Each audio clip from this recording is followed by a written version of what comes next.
Voilà.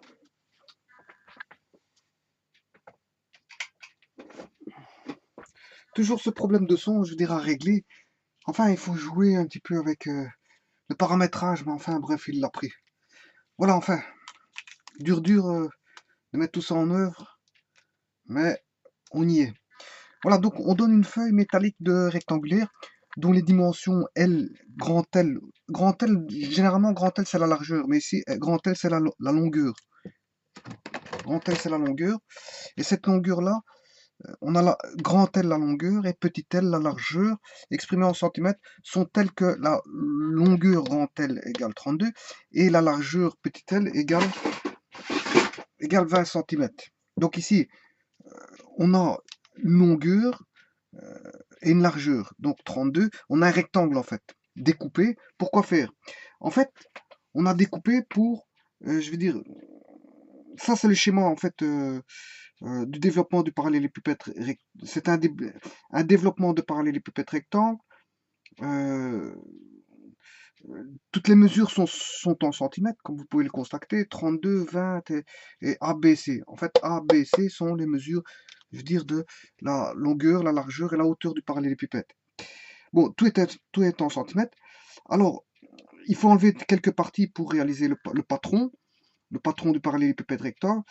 Je vais les assurer. Et alors, on va désigner par X la mesure en centimètres du côté AB et on va demander pour quelle valeur de X le volume sera maximal. Voilà. Donc en fait, il faut rechercher Vmax. Donc V de X quand il faut optimiser le volume en fait. Volume. Et en fait, que vaut AB? AB vaut X. On vient de le dire dans l'énoncé. La mesure de AB vaut X. Voilà. Donc il faut enlever ceci.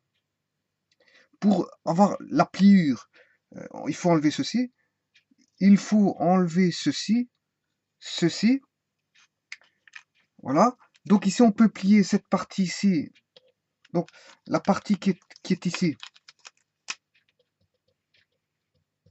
en fait, est égale à la partie là. Parce que quand on vient recouvrir, ça va être le couvert. Le couvert est là. Voilà. Donc ça, il ne faut pas enlever. Voilà. Ceci, la partie là, on va la replier de ce côté ici, vers l'intérieur. Et ça, on va le replier aussi vers l'intérieur pour former notre boîte. Donc, ces deux-ci, on va les plier aussi vers l'intérieur. Celui-ci va revenir vers... Par contre, ce qu'on n'a pas besoin, et on le voit de manière évidente, il faudra rejeter cette partie-là. Voilà. Et de cette manière, on aura créé une boîte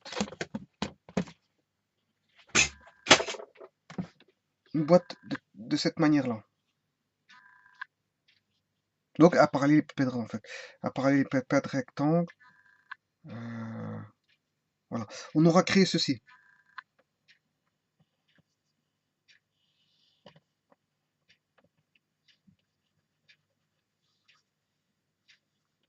J'ai mal dessiné.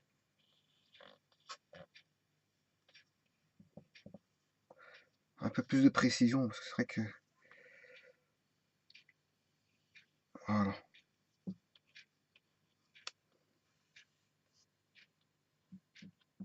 Voilà. Donc, on aura créé une boîte comme ceci. Donc, la partie là, on voit très bien que c'est la partie ici.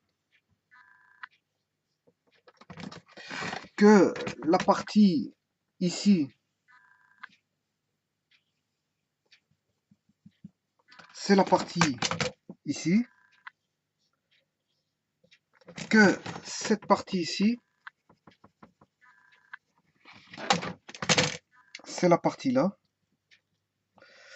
Et, enfin, la partie, je vais le mettre en bleu. C'est la partie ici. Et que la partie là-bas, l'arrière, c'est la partie ici.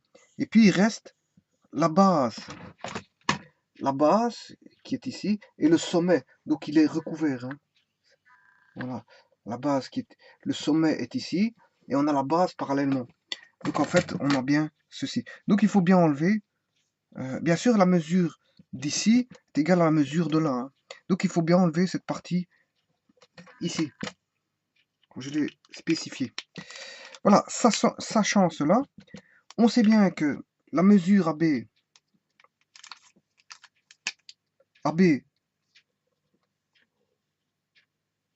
mesure X. Donc on peut en déduire pas mal de choses. Si AB veut mesure X, mais AD mesure X, parce que quand on vient refermer cette partie-là et cette partie-là, elles doivent coïncider. Donc, D doit coïncider avec B.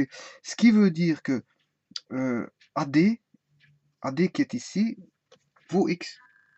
Et donc, à partir de là, on peut dire que ceci fait X qu'on mesure, ceci fait X, X, X et X. Voilà.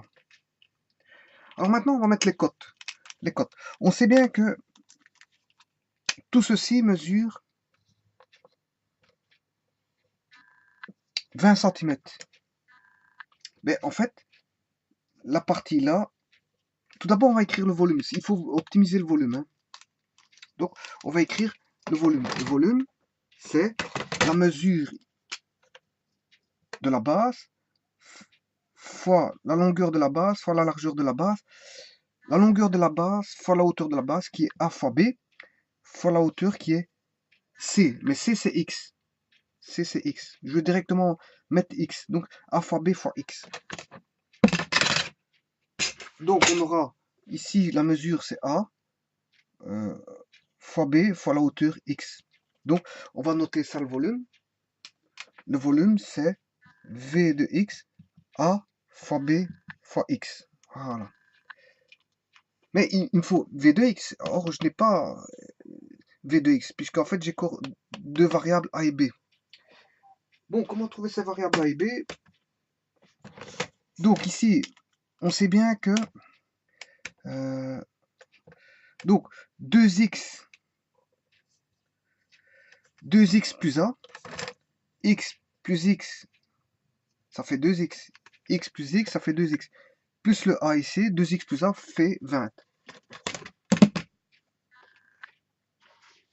Donc, on va écrire ceci, 2x plus A égale 20. Voilà. Donc, de là, je peux trouver le A. Le A vaut A égale 20 moins 2x. 20 moins 2x. Voilà. Donc, je peux réécrire que le A, c'est 20 moins 2x. Voilà. Que vaut le B? Ben, le B, on sait bien qu'ici, on a x. Ceci fait x. La mesure ici fait x. La mesure ici fait x. Donc, on a déjà 2x. La mesure ici, elle vaut B. Et la mesure là vaut B. Donc, ce qui veut dire, on a 2b plus 2x égale 32. Voilà. Donc, on a 2b plus 2x égale 32. Ouais, mais si je prends la moitié, vous remarquerez, si je divise tout par 2, c'est qu'il fait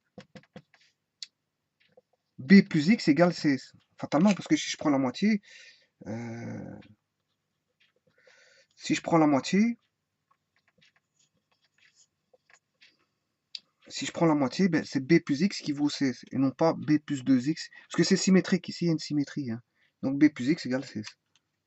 Voilà. Donc, si b plus x égale 16, on peut tirer le b qui vaut 16 moins x. Donc je réécris là, ça fait 16 moins x fois x. Voilà notre polynôme, hein, je veux dire c'est trois polynômes de premier degré, hein, ce qui va nous donner un polynôme de troisième degré qui va donner donc la variation du volume. Bien sûr, le x ici étant strictement positif, hein, plus grand ou égal à 0. Non, non, on va considérer plus grand, strictement positif. Comme ça, il existe. Parce que si je mets égal 0, bah, égal 0, ça voudrait dire que bon, le x il vaut 0, ça veut dire qu'on n'a pas de hauteur. Si on n'a pas de hauteur, ça veut dire on a un rectangle. On n'a pas de. Soit il n'existe pas, ou soit on a un rectangle. Et pas un parallélépipède rectangle, parce qu'on n'a pas d'hauteur. Donc je vais dire que spécifier la condition que x doit être strictement positif et pas plus grand ou égal à 0. Voilà, maintenant il faut étudier ce polynôme de troisième degré et regarder quand il est maximum en fait, tout simplement. Bon, donc le volume c'est quoi? Le volume c'est 20 moins 2x fois 16 moins x, le tout fois x. Bon, on va multiplier tout. Ces polynômes, 3 polynômes premier degré va donner du second degré. 20 fois x, ça fait 20x, moins 2x carré, le tout fois 16 moins x. Voilà. Là, j'ai un polynôme du premier, et premier. Premier, ce qui donne un polynôme du troisième. Ici, je multiplie x et 20 moins 2x, c'est un polynôme du deuxième et un du premier, ça fait toujours un du troisième. Donc, maintenant, je multiplie 20x fois 16, ce qui fait 320x. 20x fois moins x, moins 20x carré, moins 2x carré fois 16, moins 32x carré, et moins par moins 2x carré fois moins x, qui fait plus 2x cube. Voilà. Et on remarque bien donc qu'on a un polynôme du troisième degré. Donc ce qui fait 2x cube, moins 20, moins 32, moins 52 x carré, plus 320x. Voilà.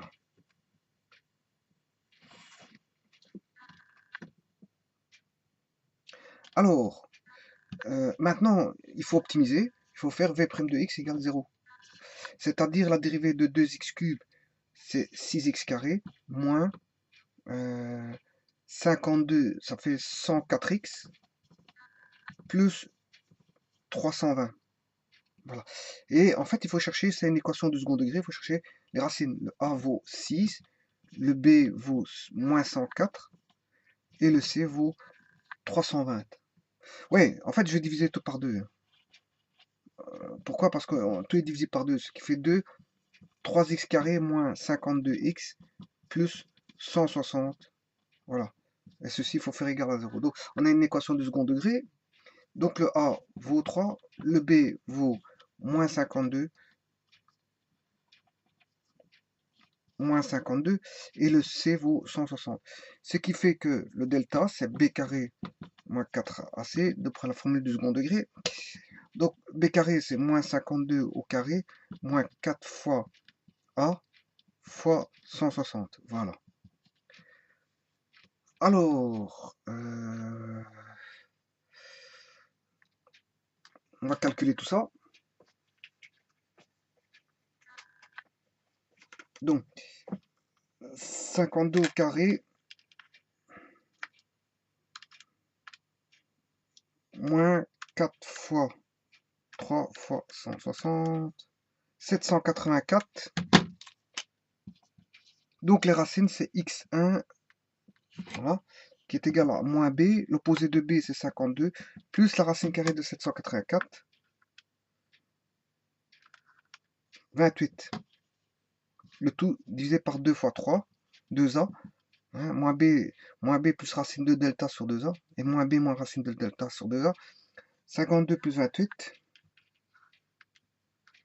sur 6.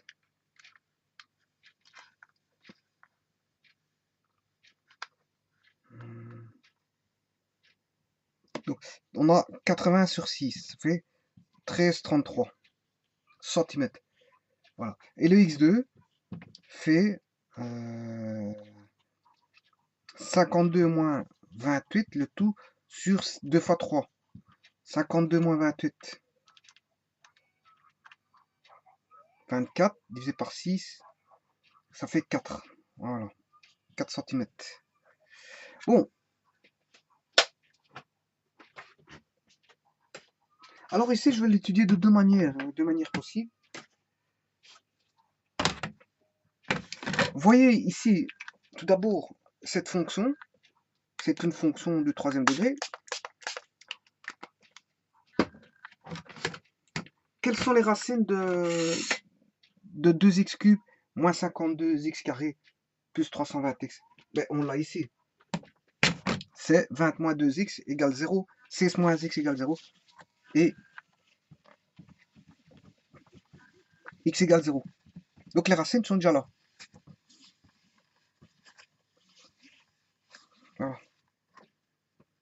Donc les racines, c'est 20 moins 2x égale 0, ou, c'est un produit nul, hein, 16 moins x égale 0, ou x égale 0. Ce qui veut dire que moins 2x égale moins 20, donc 2x égale 20, donc x égale 10. Là, x égale moins 16, x égale 16, et x égale 0. Voilà, les trois racines. Donc on a, dans le graphique nous donnera un passage par 0, un passage par 10, et un passage par 16. Voilà. Voilà. Donc la fonction va passer comme ceci. Voilà. Bon, maintenant, on recherche le maximum. Donc il faut faire un tableau de signes. Qui est maximum? 1333 ou 4? C'est ça la question. La question, c'est de savoir qui est racine. Est-ce que c'est 1333 ou 4? Mais pour ça, il faut faire un tableau de signes de la dérivée première.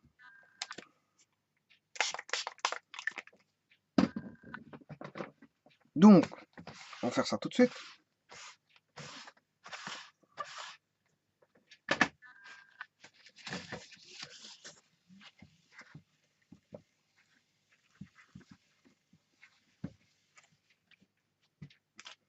Donc on a quoi?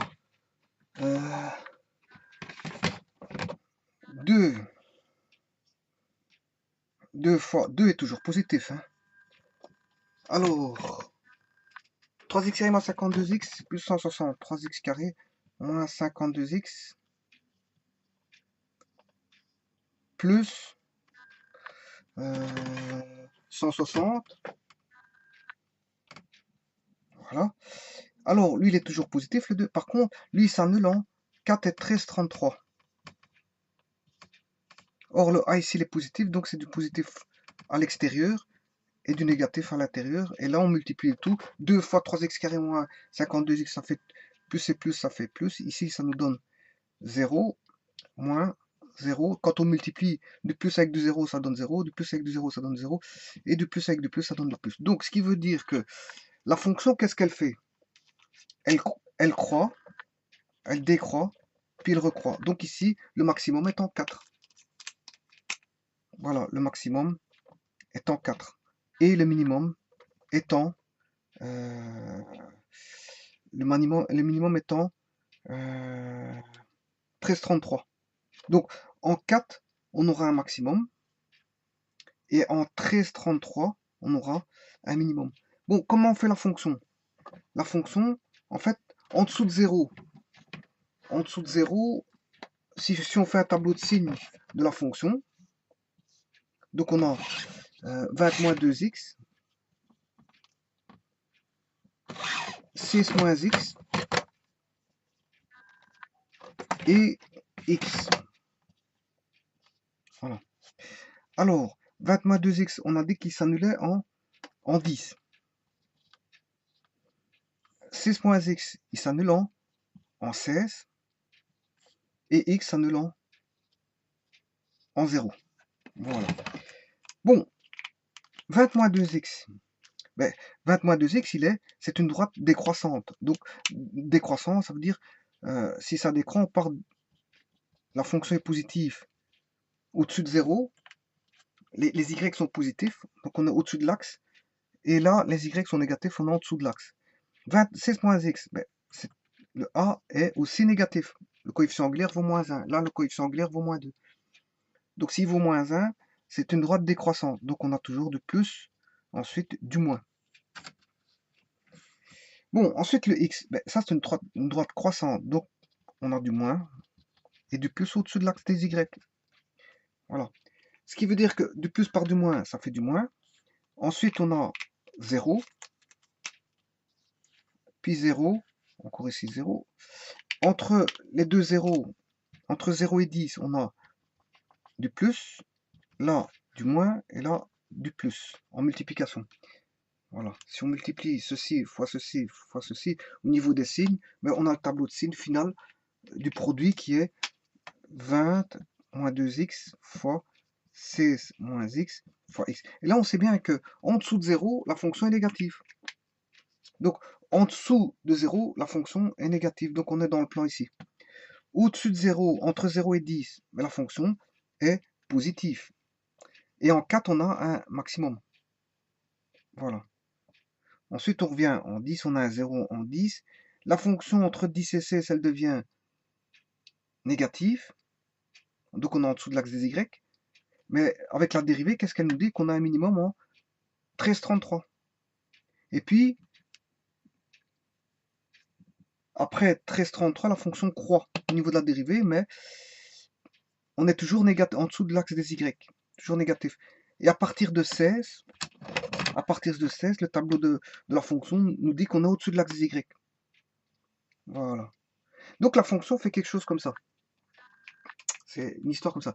Donc, en fait, comme on traite un problème où les conditions c'est x plus grand ou égal à 0, ici, bien sûr, ça n'existe pas. Là non plus. Le y ne peut pas être négatif. Donc, je veux dire, ici, on prendra la partie là, et la partie là pour étudier, voir s'il y a un max ou un min.